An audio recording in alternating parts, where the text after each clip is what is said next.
ang tubig. Yan yung humihigop na galing sa ilog yan, oh. Yan. Galing yan sa ilog, sa dam.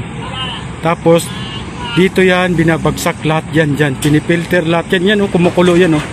Kumukulo, yan. Kaya ang ating mga Maynilan, yung mga nawasa, di natin sila masisi kapag nananawagan sila na magtipid naman ng tubig. So yan, hindi rin biro na pinipilter talaga ang ating mga nawasa bago makarating sa ating mga bahay para tayo ay magiging ligtas. Yan, oh. Diyan ngayon ang tubig lalabas. Yan, puti na yan siya dyan. Papunta doon sa may tubo, kita mo yung may tubo, kulay green yan. Yan, dyan ngayon ang lalabas na isa na siyang ganap na nawasa bago makarating sa atin. Para tayo ay magiging ligtas. Ginagamit natin sa mga pangsaing, panlaba, panligo, at iba pa. O, diba? Ito yung filter natin na nawasa.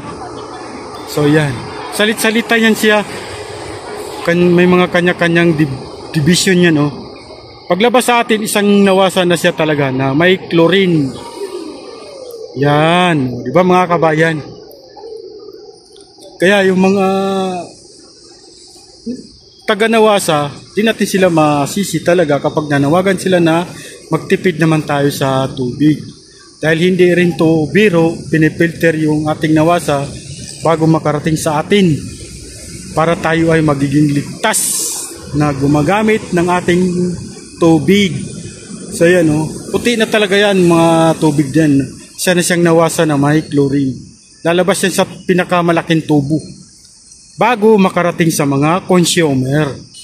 Okay, maraming salamat mga kabayan. Ingat po tayo sa lahat. Keep safe and God bless po.